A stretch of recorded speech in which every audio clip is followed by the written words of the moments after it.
जय हिंद दोस्तों। Impact academy के ऑनलाइन प्लेटफॉर्म पर आपका बहुत बहुत स्वागत है बच्चों। आज के इस वीडियो लेक्चर में हम लोग क्या पढ़ने वाले हैं बच्चों? आज के इस वीडियो लेक्चर में हम लोग अक्षांश और देशांतर रेखाएं that is latitudes and longitudes इस टॉपिक को शुरू करने वाले हैं बच्चों। जैसा कि हमने प्रीवियस वीडियोस में हम ज्योग्राफी पढ़ते आ रहे हैं उसी हिसाब से हम पढ़ेंगे। पहले हम चीज़ों को समझेंगे, उसके बाद हम इनके डायग्राम को अच्छे से देखेंगे, उसके बाद जो है हम स्लाइड्स पे जाएंगे।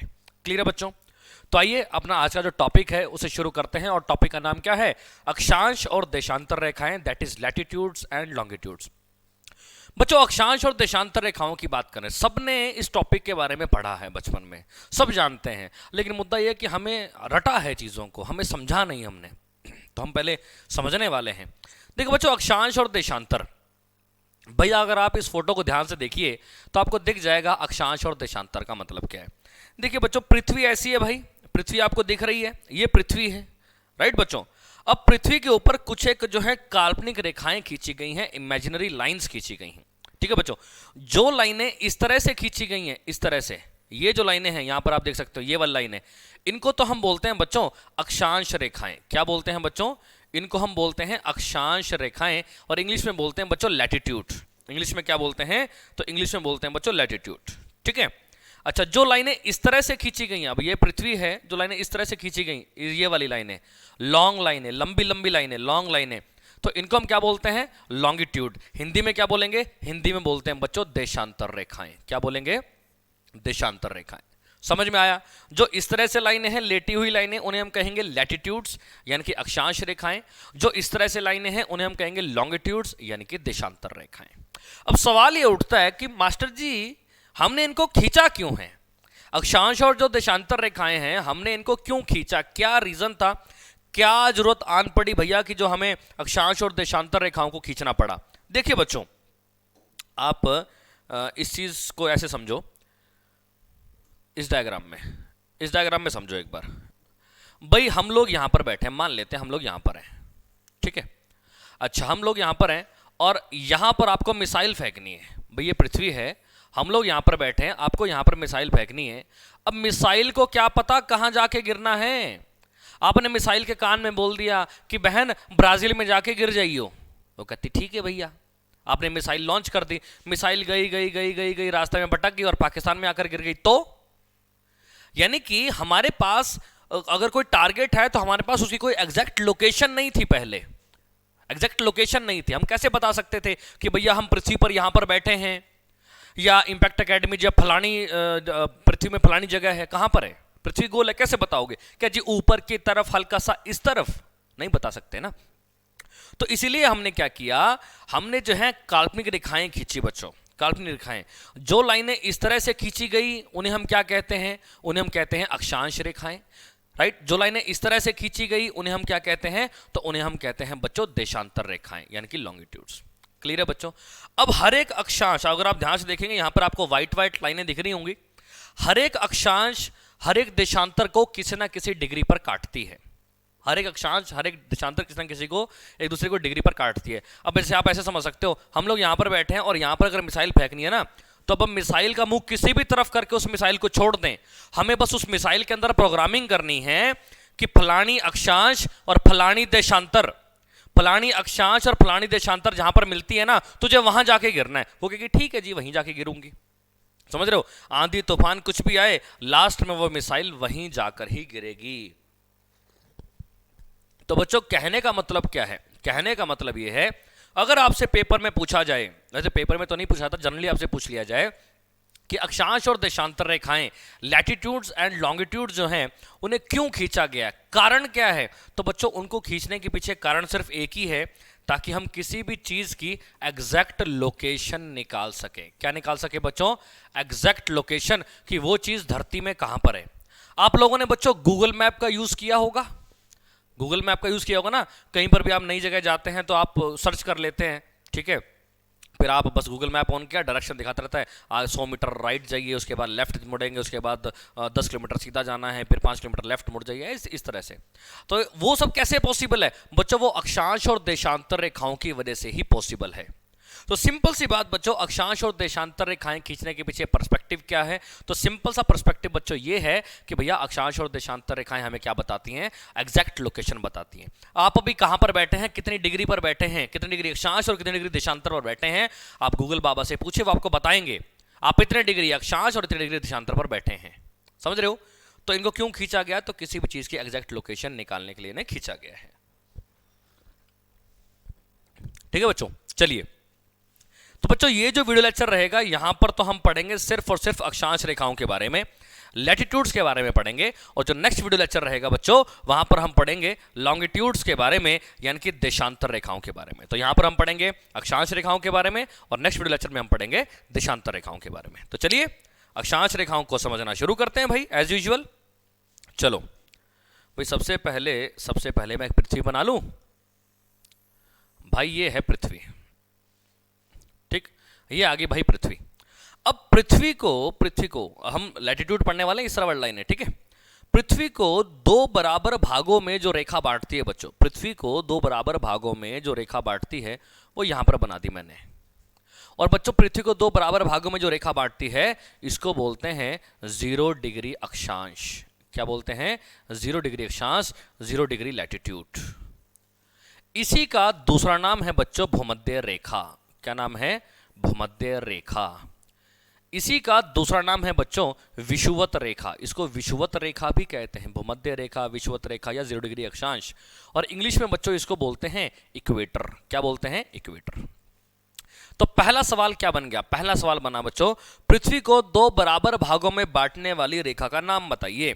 The line which divides earth into 2 equal parts is known as, तो जवाब क्या होगा?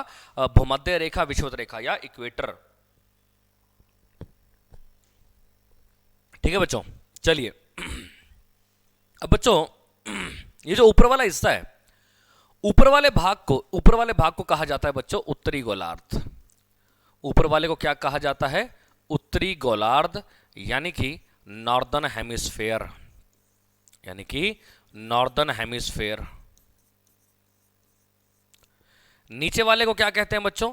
नीचे वाले को कहते हैं दक्षिणी गोलार्ध। नीचे वाले को क्या कहते हैं? दक्षिणी गोलार्ध। और इंग्लिश में से कहा जाता है बच्चों साउदर्न हेमिस्फेयर। क्या कहेंगे? तो साउदर्न हेमिस्फेयर।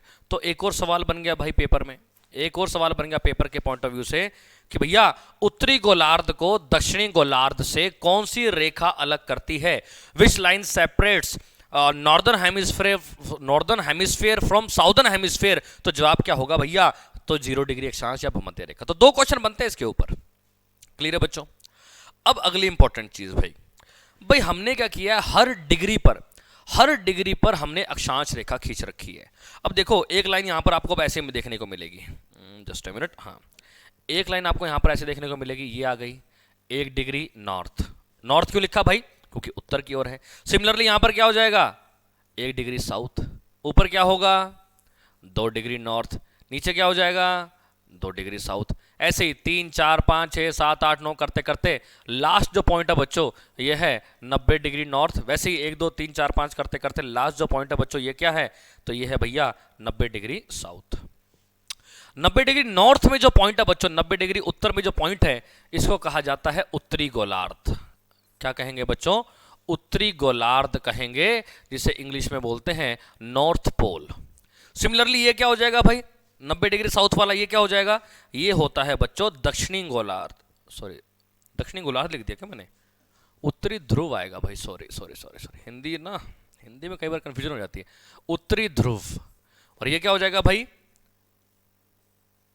दक्षिणी ध्रुव, यानी कि साउथ पोल। राइट। अब आपसे क्वेश्चन पूछा जाए कि भैया बताइए उत्तरी ध्रुव कितने डिग्री पर है? तो जवाब क्या होगा? 90 डिग्री नॉर्थ। क्वेश्चन पूछ लिया जाए कि भैया दक्षिणी ध्रुव कितने डिग्री पर है? जवाब क्या हो जाएगा? 90 डिग्री साउथ।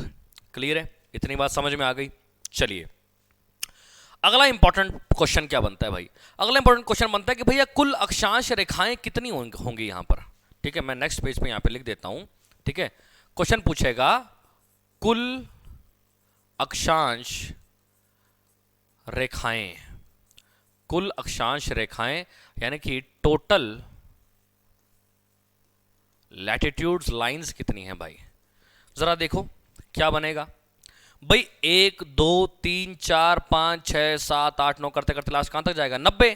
तो 1 से 90 उत्तर हो गया। सिमिलरली 1 से 90 दक्षिण बीच में भी तो होगा। 1 2 3 4 5 करते करते 90, तो 90 90 180 और एक 0 डिग्री वाली भी तो है। तो टोटल अगर अक्षांश रेखाएं आपसे पूछी जाएं, कुल अक्षांश रेखाएं, तो जवाब क्या हो जाएगा? जवाब होगा बच्चों 181। कुल अक्षांश रेखाएं कितनी होंगी? 181। 90 ऊपर 90 नीचे, एक जोड़ दो, कितनी हो जाएंगी? 181 हो जाएंगी। अच्छा दूसरा सवाल भाई। भाई मैं आपसे पूछूं कि मुझे पृथ्वी पर सबसे बड़ी लाइन खींचनी है, मुझे पृथ्वी पर सबसे बड़ी लाइन खींचनी है, मैं कहां खींच सकता हूं? खुद लॉजिक लगाओ। मुझे पृथ्वी पर सबसे बड़ी लाइन खींचनी है, मैं कहां खींच सकता हूं? ठीक बीचों बीच खींच सकता हूं, क्योंकि इसके बाद पृथ्वी कम होने लग जाएगी, इसके नीचे कम होने लग जाएगी। अब लाइन तो पूरी ऐसे रहेगी ना पृथ्वी के ऊपर। अब मैं इस पृथ्वी को कैसे भी घुमा लूं, ऐसे घुमाऊं ऐसे घुमाऊं, तो ये लाइन, अब पृथ्वी कैसे घुमाऊं, आपको ये लाइन ऐसी दिखने वाली है। क्वेश्चन आता है सबसे बड़ी अक्षांश रेखा, लार्जेस्ट लैटिट्यूड कौन सा है, यानी कि पृथ्वी पर सबसे बड़ी लाइन कौन सी है? तो ऑब्वियस सी बात है वो ये वाली होगी भाई, 0 डिग्री वाली, क्योंकि इसके बाद पृथ्वी कम होना शुरू होगी, इसके नीचे कम होना शुरू हो गई। तो क्वेश्चन एक और बन गया कि भैया सबसे बड़ी अक्षांश रेखा बताइए, लार्जेस्ट जो है लैटिट्यूड कौन सा है? तो सबसे बड़ी अक्षांश रेखा कौन सी होगी भाई? 0 डिग्री है भाई, 0 डिग्री अक्षांश, जिसे आप भूमध्य रेखा या विषुवत रेखा भी कहते हैं। वैसे ही पूछ ले सबसे छोटी अक्षांश रेखा बताइए भाई, सबसे छोटी अक्षांश रेखा, तो सबसे छोटी कौन सी होगी बताओ जरा? 90 डिग्री नॉर्थ और 90 डिग्री साउथ, ये दोनों बच्चों सबसे छोटी होंगी। अब आप कहेंगे सर ये दोनों सबसे छोटी कैसे होगी भाई? भाई इसके पीछे लॉजिक है। आपको दिखने में ये पॉइंट लग रहे हैं, 90 डिग्री नॉर्थ और 90 डिग्री साउथ, आपको दिखने में ये पॉइंट लग रहे हैं, पर बच्चों ये पॉइंट नहीं है, ये पॉइंट नहीं है, ये क्या है भाई? ये लाइन ही है। तो सबसे छोटी अगर आपसे अक्षांश रेखा पूछी जाए तो दो जवाब हो सकते हैं, 90 डिग्री नॉर्थ या 90 डिग्री साउथ, 90 डिग्री नॉर्थ या 90 डिग्री साउथ। क्लियर है बच्चों? समझ में आ गया? कुल अक्षांश रेखाएं 181, सबसे बड़ी अक्षांश रेखा 0 डिग्री अक्षांश और सबसे छोटी अक्षांश रेखा हो जाएगी 90 डिग्री नॉर्थ और 90 डिग्री साउथ। चलिए अगली चीज एक और समझो। क्वेश्चन आता है सबसे बड़ा अक्षांश वृत्त। क्वेश्चन कहता है, अभी देख लेते हैं, क्वेश्चन कहता है सबसे बड़ा अक्षांश वृत्त, वृत्त का मतलब हो गया बच्चों सर्कल। अब अगर आप टेक्निकली देखो बच्चों, तो पृथ्वी के ऊपर देखो, आप इसमें समझो जरा, अगर आप ध्यान से देखो तो ये देखो, ये आपको 0 डिग्री दिख रही है, ये 0 डिग्री है भाई, भूमध्य रेखा ये 0 डिग्री है। अब आप जब इसको ऐसे घुमाओगे तब भी ये लाइन ऐसी दिखेगी भाई। आप इसको कैसे भी घुमा लो ये आपको ये इसी जगह ही दिखेगी, लेकिन है तो ये सर्कल ही है। अगर आप, मैं इसको ऊपर से देखूंगा, अगर मैं इसको ऊपर से देखूं तो ये ऐसी दिखेगी भाई, ऐसी दिखेगी, यानी कि देखो लाइन ऐसे खींच रहा है ना ये इस तरह से, तो है क्या वो? है कि वृत्त है क्या वो? सर्कल। तो अक्षांश रेखाएं सर्कल भी तो हैं। तो क्वेश्चन आपसे पूछ लिया जाए, क्वेश्चन आपसे पूछ लिया जाए सबसे बड़ा अक्षांश वृत्त कौन सा है, लैटिट्यूड सर्कल कौन सा है, तो जवाब यही आएगा भाई। कहां गया? ये वाला। सबसे बड़ा अक्षांश वृत्त पूछा जाए तो जवाब क्या होगा? 0 डिग्री, क्योंकि भैया आप खुद देखो इस डायग्राम के अंदर, खुद देखो इस डायग्राम के अंदर, वही बात है, सबसे बड़ा सर्कल कहां खींच सकते हो? 0 डिग्री वाला। पहले बस फर्क क्या है, पहले लिख दिया सबसे बड़ी अक्षांश रेखा, अब पूछ लिया सबसे बड़ा अक्षांश वृत्त, चीज वही है, बस क्वेश्चन की स्टेटमेंट बदल दी।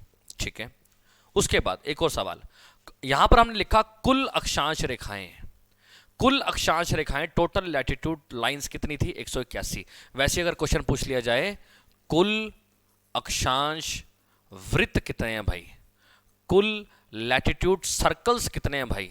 सर्कल्स बच्चों ध्यान रखना, जब भी सर्कल्स की बात आ जाए ना, वृत्त की बात आ जाए, तो 90 डिग्री नॉर्थ और 90 डिग्री साउथ इन दोनों को हटा दो।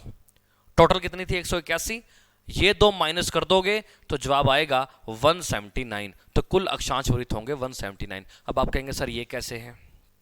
समझो जरा बच्चों, जब भी रेखा की बात करेगा, लाइन की बात करेगा, तब तो हम इन दोनों को गिन लेते हैं, 90 डिग्री नॉर्थ को भी गिनेंगे और 90 डिग्री साउथ को भी गिनेंगे। लेकिन बच्चों जब भी वो क्वेश्चन के अंदर वृत्त लिख दे, वृत्त यानी कि सर्कल लिख दे, तब भैया हम इन दोनों को नहीं गिनेंगे। तब आप 181 में से 2 हटा दो, कितने बचे? 90 डिग्री, दोनों हटा दोगे तो 90 90 ये दोनों हटाओ तो कितने बचे? 179। क्लियर है बच्चों?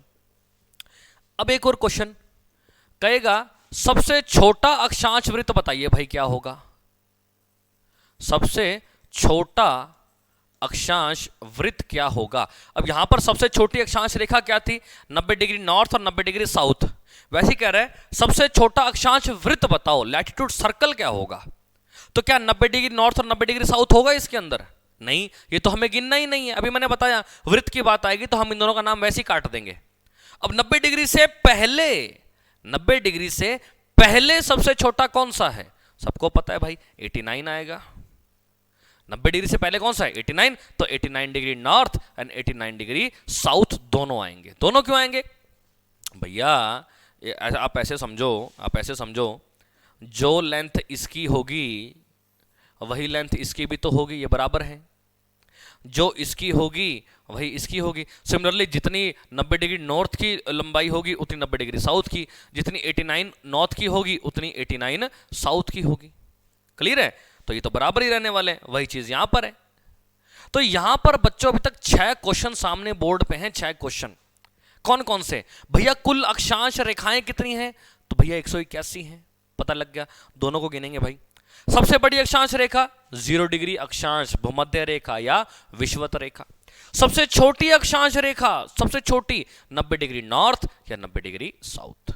सिमिलरली अब रेखा की जगह लिख दिया उसने वृत्त। कुल अक्षांश वृत्त पूछे, कुल अक्षांश वृत्त, तो भैया वो 90 डिग्री नॉर्थ और 90 डिग्री साउथ दोनों हटा दो तो कितने बचेंगे? 179। सबसे बड़ा अक्षांश वृत्त, सबसे बड़ा अक्षांश वृत्त, सबसे बड़ी लाइन कौन सी है भैया? वो 0 डिग्री है। और सबसे छोटा अक्षांश वृत्त, तो भैया 90 वाले गिनने नहीं है, वो 2 हटा दो तो कितने बचेंगे? 89 डिग्री नॉर्थ और 89 डिग्री साउथ। क्लियर है बच्चों? आई होप ये चीज समझ में आ गई होगी। 6 क्वेश्चन आपके तैयार हो चुके हैं भाई। एक और चीज भाई अब आपको क्या ध्यान में रखनी है, क्या पूछता है भैया 0 से 1 के बीच में आपको कोई गैप दिख रहा है? इधर नीचे भी 0 के 1 के बीच में गैप, ऊपर 1 से 2 के बीच में गैप, नीचे 1 से 2 के बीच में गैप। कहता है ये दूरी बताइए कितनी है। सवाल आता है 2 अक्षांश रेखाओं के बीच की दूरी, डिस्टेंस बिटवीन 2 लैटिट्यूड्स। तो बच्चों 2 अक्षांश रेखाओं के बीच की जो दूरी होती है वो होती है 111 किलोमीटर। 2 अक्षांश रेखाओं के बीच की दूरी होती है उसे वो कितनी है? तो 111 किलोमीटर होती है। और इसे कहते क्या हैं? ये जो है ना गैप, ये जो गैप है ये वाला जो मैं पिंक मार्कर से मार्क कर रहा हूं, ये इसको कहते क्या है भाई? ठीक है, कोई भी दो अक्षांश रेखाओं के बीच की दूरी को कहते क्या है? तो इसको हम कहते हैं जोन। क्या बोलते हैं? जोन बोलते हैं बच्चों। क्लियर है? समझ में आई इतनी बात? फिर से सुनो, 2 अक्षांश रेखाओं के बीच की दूरी कितनी होती है भाई? 111 किलोमीटर होती है। कितनी होती है? 111 किलोमीटर होती है। और 2 अक्षांश रेखाओं की जो बीच की दूरी है उसे कहते क्या हैं? तो उसे कहते हैं जोन। चिंता मत करो, अभी स्लाइड्स के ऊपर सारा आएगा, वहां पर ये सारे पॉइंट्स लिखे हुए हैं। क्लियर है बच्चों? तो इतनी चीज समझ में आ गई, इतनी चीज समझ में आ गई। चलो आगे बढ़ते हैं भाई।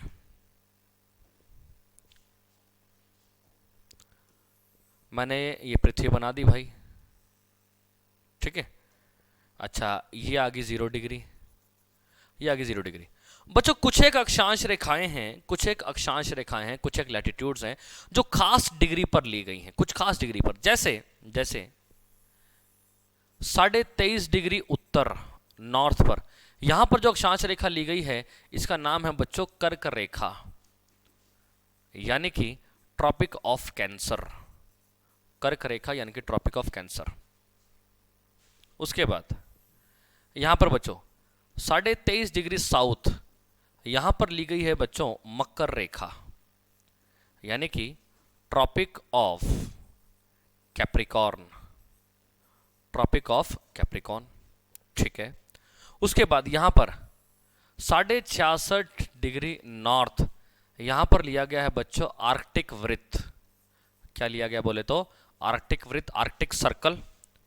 66.5 डिग्री साउथ, 66.5 डिग्री साउथ, यहां पर लिया गया है बच्चों अंटार्कटिका वृत्त, अंटार्कटिका वृत्त यानी कि अंटार्कटिका सर्कल।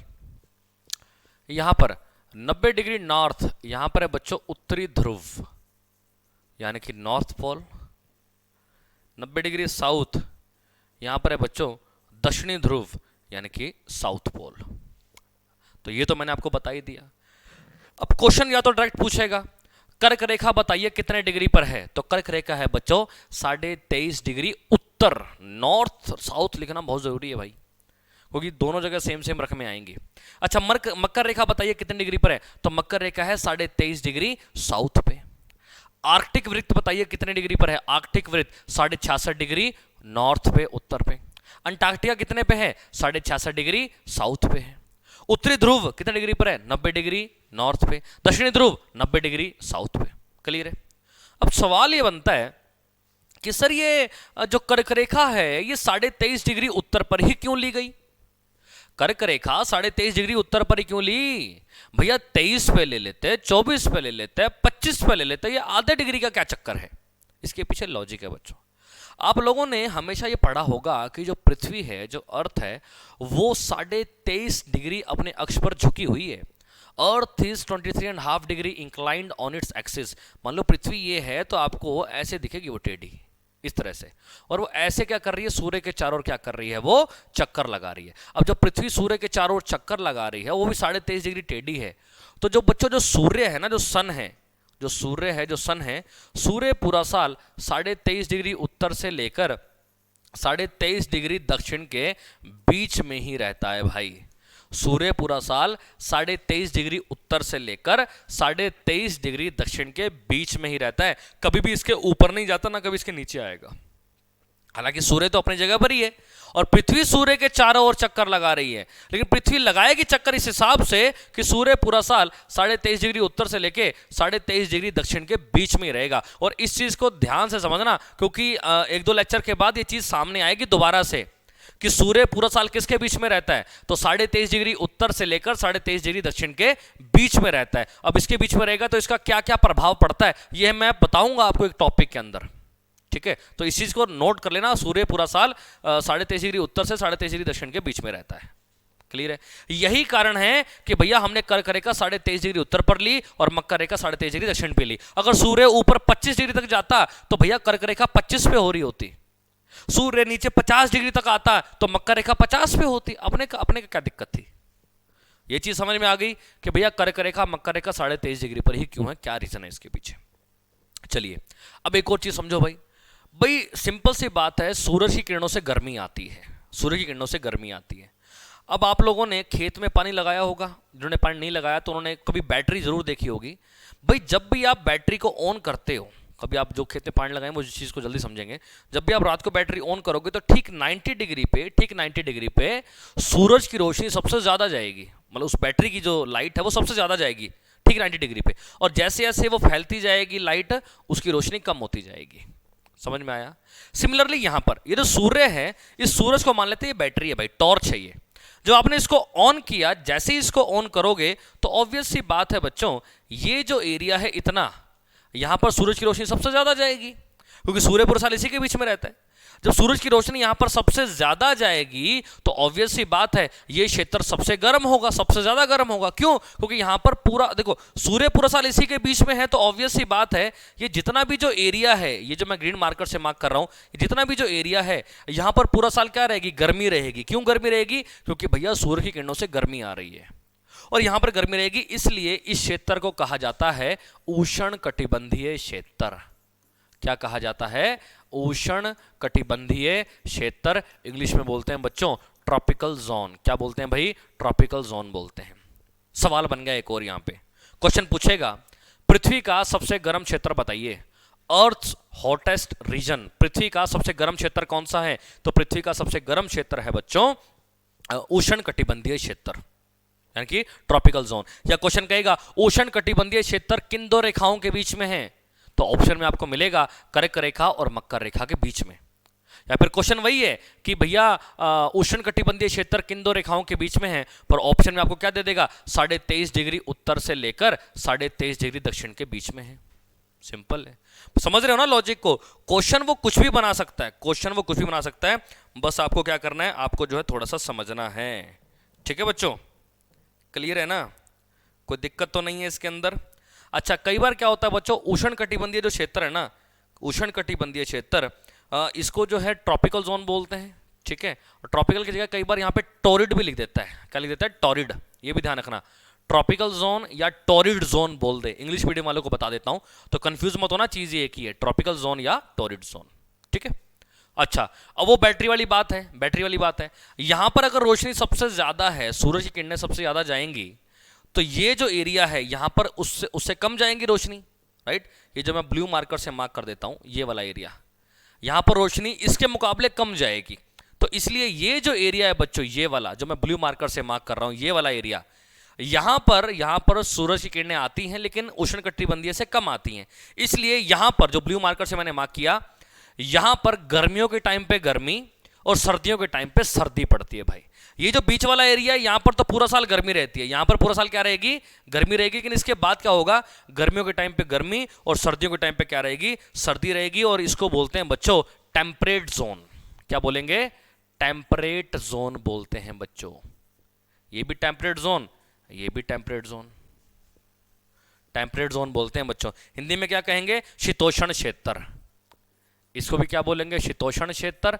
ये भी क्या हो जाएगा, शीतोष्ण क्षेत्र। तो फर्क क्या है, बस ये हो जाएगा उत्तरी शीतोष्ण क्षेत्र, नॉर्थ टेम्परेट जोन, और ये क्या हो जाएगा, दक्षिणी शीतोष्ण क्षेत्र, यानी कि साउथ टेम्परेट जोन। समझ में आया, उत्तरी शीतोष्ण क्षेत्र और दक्षिणी शीतोष्ण क्षेत्र। अब आपको डायग्राम में पूछ ले, उत्तरी शीतोष्ण क्षेत्र बताइए किन दो रेखाओं के बीच में है। उत्तरी शीतोष्ण क्षेत्र, ठीक है, यानी कि नॉर्थ, उत्तरी शीतोष्ण क्षेत्र यानी कि ये वाला नॉर्थ टेम्परेट जोन कहां किसके बीच में है, तो 66.5 डिग्री उत्तर से लेके 23.5 डिग्री उत्तर के बीच में। क्वेश्चन कहते हैं दक्षिणी शीतोष्ण क्षेत्र किन दो के बीच में, दक्षिणी वाला, तो भैया 23.5 डिग्री दक्षिण से लेके 66.5 डिग्री दक्षिण। तो बच्चों मैं कह रहा हूं ना, डायग्राम याद कर लो बस, उसके बाद पूरे टॉपिक से वो कुछ भी पूछता रहे, आपका सवाल कभी भी गलत नहीं होने वाला है। क्लियर है, चलिए अगला देखते हैं भाई।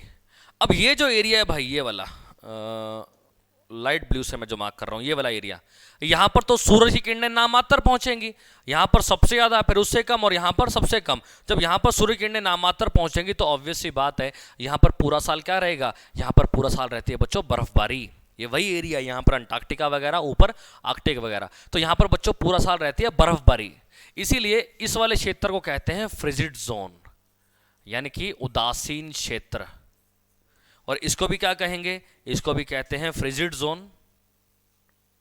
ये भी क्या होगा, उदासीन क्षेत्र। सेम वही बात, फर्क क्या है बच्चों, वो क्या होगा, उत्तरी उदासीन क्षेत्र, और ये क्या होगा, दक्षिणी उदासीन क्षेत्र। अब आपसे पूछ लिया जाए, अब आपसे पूछ लिया जाए कि भैया उत्तरी उदासीन क्षेत्र, नॉर्थ फ्रिजिड जोन किन दो रेखाओं के बीच में, नॉर्थ फ्रिजिड जोन ये वाला, तो भैया 90 डिग्री नॉर्थ और 66.5 डिग्री नॉर्थ के बीच में है।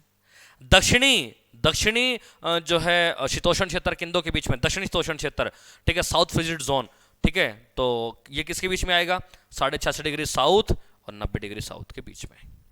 क्लियर है बच्चों। तो मेन हमने 3 नाम यहां पर देखे हैं भाई, कौन कौन से, एक तो ये रहा उष्णकटिबंधीय क्षेत्र, जिसे इंग्लिश में ट्रॉपिकल जोन या टॉरिड जोन कहते हैं। दूसरा उत्तरी शीतोष्ण क्षेत्र या दक्षिण शीतोष्ण क्षेत्र, जिसे हम शीतोष्ण क्षेत्र कह रहे हैं, टेम्परेट जोन कह रहे हैं। तीसरा उदासीन क्षेत्र, तीसरा कौन सा है भाई, उदासीन क्षेत्र, नॉर्थ फ्रिजिड या साउथ फ्रिजिड। क्लियर है बच्चों, समझ में आया। अब अगर मैं अपने भारत देश की बात करूं ना बच्चों, हमारा प्यारा भारत यहां पर है, ये जो मैं कलर कर रहा हूं ना, ये देखो, ये हमारा प्यारा भारत है, ये भाई भारत। और सब जानते हैं कि भारत के ठीक बीचों बीच से, भारत के ठीक बीचों बीच से कर्क रेखा गुजरती है। ये देख लो भाई, कर्क रेखा। क्वेश्चन आता है, भारत के ठीक बीचों बीच से कौन सी रेखा गुजरती है, तो भाई कर्क रेखा गुजरती है। सवाल, कर्क रेखा भारत के कितने राज्यों से गुजरती है, 8 राज्यों से गुजरती है। वो 8 राज्य कौन कौन से हैं, ये आपका होमवर्क है, आपको ढूंढना है। मैं पढ़ाऊंगा, आगे चलकर एक टॉपिक आएगा भारत का परिचय, वहां पर बताऊंगा मैं डिटेल में, पर ये आपका होमवर्क है, आपको ढूंढना है कि कर्क रेखा भारत के कौन से 8 राज्यों से गुजरती है। ठीक है, अच्छा अगर आप देखेंगे हमारा जो दक्षिण भारत है, दक्षिण भारत, ये रहा दक्षिण भारत भाई, तो दक्षिण भारत देख लो कहां पर आ रहा है, कौन से क्षेत्र में, ट्रॉपिकल जोन में आता है, उष्णकटिबंधीय क्षेत्र में आता है। यही कारण है, आप लोगों ने कई बार नोट किया होगा, जब आप दक्षिण भारत में जाएंगे या फिर आपको कोई दोस्त रहता है तो उनसे पूछेंगे ना, तो वो दिसंबर जनवरी के महीने में भी क्या कर रहे होते हैं, पंखा चला के सोए हुए होते हैं। कारण भैया वो जो है किस में आते हैं, उष्णकटिबंधीय क्षेत्र में आते हैं। और अगर हम उत्तर भारत की बात करें, ये रहा उत्तर भारत, तो ये किसके अंदर आता है भाई, उत्तरी शीतोष्ण क्षेत्र के अंदर आता है। उत्तर भारत किस में आता है? उत्तरी शीतोष्ण क्षेत्र में आता है। इसीलिए जो है यहाँ पर सर्दियों के टाइम पे सर्दी और गर्मियों के टाइम पे गर्मी पड़ती है उत्तर भारत में। ठीक है, हरियाणा कहाँ पर है? उत्तर भारत में है। तो उत्तर भारत में हमारे यहाँ पर क्या होता है? सर्दियों के टाइम पे सर्दी और गर्मियों के टाइम पे गर्मी पड़ती है। क्लियर है? आई गेस ये सारी चीज आपको क्लियर होगी भाई। ठीक है, अच्छा अब सबसे इंपॉर्टेंट बात भाई, सबसे इंपॉर्टेंट बात बच्चों, हमने यहाँ पर पूरे तापमान की बात की। यहाँ पर सबसे ज्यादा गर्मी, उसके बाद उससे कम, फिर उसके बाद तो सीधा बर्फबारी पड़ जाएगी। ये सब कैसे पॉसिबल हुआ? अक्षांश रेखाओं की वजह से। यही कारण है बच्चों, यही कारण है जो अक्षांश रेखाएं हैं ना बच्चों, अक्षांश रेखाएं यानी कि जो लैटिट्यूड्स हैं, लैटिट्यूड्स का एक और नाम भी है अक्षांश रेखाएं, यानी कि लैटिट्यूड्स को क्या कहा जाता है? लैटिट्यूड्स को कहा जाता है बच्चों तापमान निर्देशांक। लैटिट्यूड्स यानी कि अक्षांश रेखाओं को क्या कहा जाता है बच्चों? तापमान निर्देशांक, यानी कि टेम्परेचर कोऑर्डिनेट्स भी इन्हें कहा जाता है। क्या कहा जाता है बोले तो? टेम्परेचर कोऑर्डिनेट्स यानी कि तापमान निर्देशांक। समझ में आई इतनी बात? क्लियर है? ध्यान रखना, अब क्वेश्चन डायरेक्ट कह दे तापमान निर्देशांक यानी कि टेम्परेचर कोऑर्डिनेट्स कितने हैं भाई? तो 181 हैं भाई। वही पूछना चाह रहा है इंडायरेक्टली वे में कि कुल अक्षांश रेखाएं कितनी हैं? तो 181 हैं। क्लियर है बच्चों? समझ में आ गई सारी की सारी बातें? समझ में आ गई ना? चलिए अब मैं आपको दिखाता हूं स्लाइड्स के बारे में। अब हम पढ़ेंगे स्लाइड्स को ध्यान से। चलो देखो भाई, मैंने आपको बता दिया था जो इस तरह से लाइनें खींची गई हैं वो क्या हैं? वो हैं भैया अक्षांश रेखाएं यानी कि लैटिट्यूड्स। जो इस तरह से लाइनें खींची गई हैं वो क्या है भाई? वो हैं देशांतर रेखाएं यानी कि लॉन्गिट्यूड्स। अक्षांश रेखाएं और देशांतर रेखाएं। चलो उसके बाद ये डायग्राम बनाया भाई मैंने, अभी जो मैंने नीचे बनाया था ना अभी, वो ये डायग्राम है बच्चों। आप इसके अंदर आप इसको अपनी रफ नोटबुक में बनाना, अपनी फेयर नोटबुक में जहां भी, और ये सारी चीज आपको ऐसी ही बनानी है। देखो ये क्या है भाई? देख लो ये क्या है? ये जो लाइन जा रही है इक्वेटर कितने डिग्री पर है? 0 डिग्री पे। हिंदी में क्या बोलते हैं बच्चों? हिंदी में बोलते हैं भूमध्य रेखा। क्या बोलते हैं? भूमध्य रेखा, या फिर हम इसे क्या कह सकते हैं? विषुवत रेखा। क्या बोल सकते हैं? विषुवत रेखा। वही बात होगी, वही चीज आई। अच्छा देखो कर्क रेखा, ये जा रही है कर्क रेखा, डॉटेड लाइन। कर्क रेखा कितने डिग्री पर है भाई? 23.5 डिग्री नॉर्थ पे है। मकर रेखा कितने डिग्री पर है भाई? ठीक है, देखो ट्रॉपिक ऑफ कैंसर को इंग्लिश में बोलते हैं हिंदी में बोलते हैं कर्क रेखा, और ट्रॉपिक ऑफ कैप्रिकॉर्न को हिंदी में बोलते हैं बच्चों मकर रेखा। ठीक है, तो देख लो भाई ये जो लाइनें जा रही हैं ये क्या है? 23.5 डिग्री साउथ पे है। क्या बोलते हैं? ट्रॉपिक ऑफ कैप्रिकॉर्न यानी कि मकर रेखा। अच्छा 66.5 डिग्री उत्तर नॉर्थ पे क्या है? आर्कटिक सर्कल यानी कि आर्कटिक वृत्त है भाई। क्या है? आर्कटिक वृत्त है, राइट।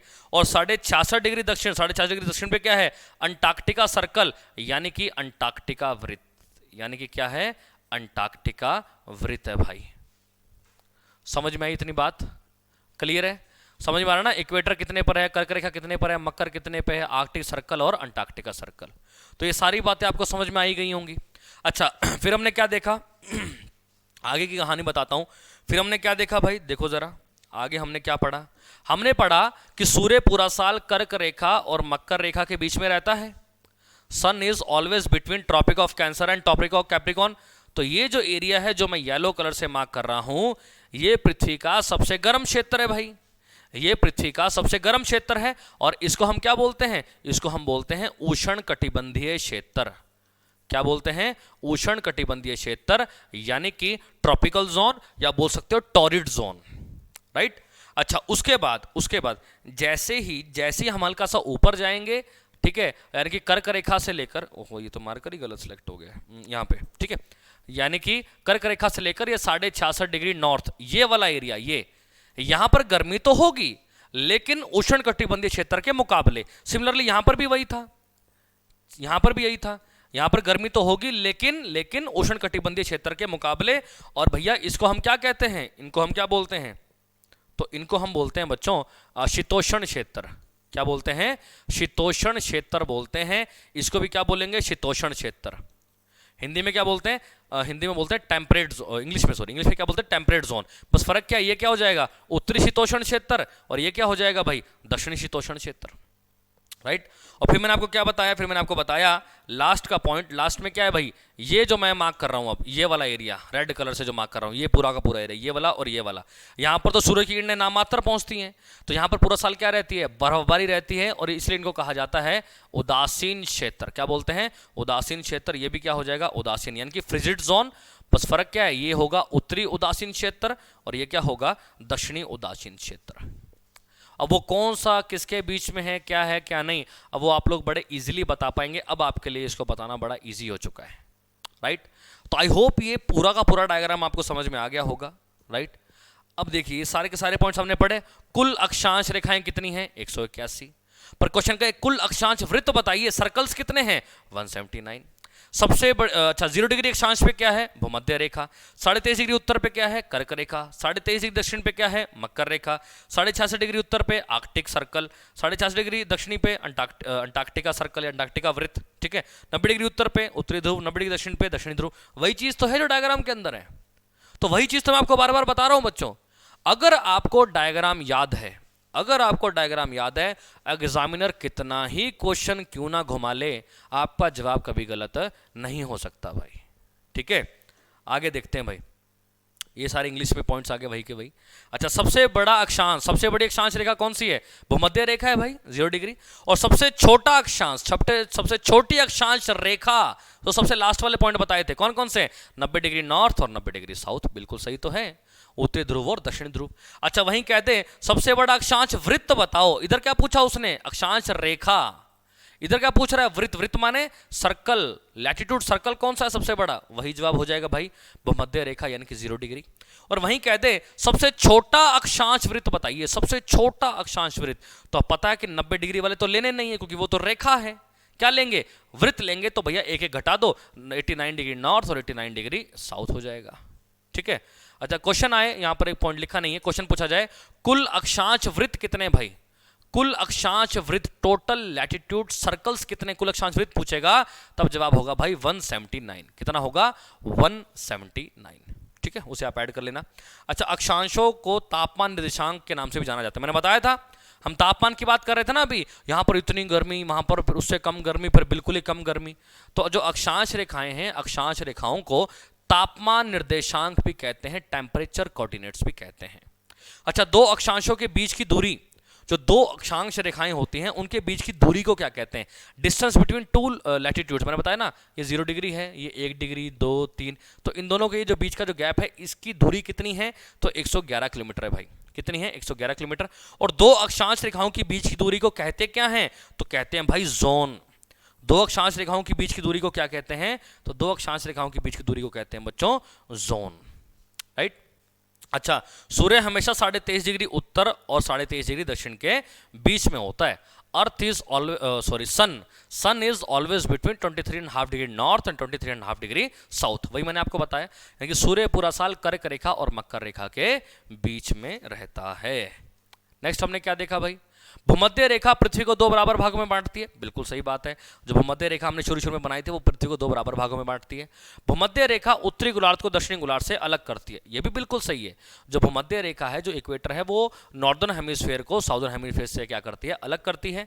और पृथ्वी का सबसे गर्म क्षेत्र आपसे पूछ लिया जाए तो पृथ्वी का सबसे गर्म क्षेत्र कौन सा है भाई, hottest region of the earth, तो जवाब क्या होगा जी, उष्ण कटिबंधीय क्षेत्र, यानी कि क्या कहेंगे आप, ट्रॉपिकल जोन कहेंगे या टोरिड जोन भी आप कह सकते हैं। क्लियर है बच्चों। तो यहां पर आकर बच्चों हमारा जो अक्षांश रेखा है वो कंप्लीट होता है। अक्षांश रेखा हमारा यहां पर कंप्लीट आ चुका है, ठीक है। जितने भी नोट्स हैं आपको सारी की सारी पीडीएफ आपको प्रोवाइड हो ही रही हैं, ठीक है। फिर भी कोई डाउट हो तो आप डाउट सेशन में पूछ सकते हैं भाई, जो डाउट का जो कॉलम है वहां पर अपने डाउट में आप डाल सकते हैं और आप पूछ सकते हैं कि हाँ सर ये चीज़ समझ नहीं आई, ठीक है, तो आपको जो है जवाब दिया जाएगा। क्लियर है बच्चों। तो आज की क्लास में हम लोग इतना ही पढ़ेंगे। अक्षांश रेखा हमारा होता है कंप्लीट और बड़े अच्छे से हमने इसको कवर करने की कोशिश की है। नेक्स्ट जो वीडियो लेक्चर रहेगा बच्चों, वहाँ पर हम क्या पढ़ेंगे, तो वहाँ पर हम पढ़ने वाले हैं देशांतर रेखाओं के बारे में। बच्चों मैं पहले दिन से आपको कह रहा हूँ ज्योग्राफी के बारे में आपको बिल्कुल नहीं घबराना है। आपको पढ़ना क्या है, आपको बस जो है डायग्राम समझना है। अगर आपको ज्योग्राफी अच्छे से करनी है ना, तो ज्योग्राफी करने का सिंपल सा रूल है, आप हर एक टॉपिक के अंदर डायग्राम याद कर लो। अगर आपको डायग्राम याद है तो वो पेपर के अंदर वो कुछ भी पूछे, क्वेश्चन को कितना ही घुमा फिरा के पूछे, आपका जो सवाल है वो कभी भी गलत नहीं होने वाला। और मैं यहाँ पर एचसीएस का लेवल लेके चल रहा हूँ, ठीक है भी। आप अगर आप एचसीएस तक का भी एग्जाम देंगे तो ज्योग्राफी के क्वेश्चन जो हैं वो आपको यहीं से ही देखने को मिलेंगे। क्लियर है बच्चों? तो आज की क्लास में हम इतना ही पढ़ेंगे। मिलते हैं बच्चों नेक्स्ट वीडियो के अंदर। Thank you so much. जय हिंद, जय भारत।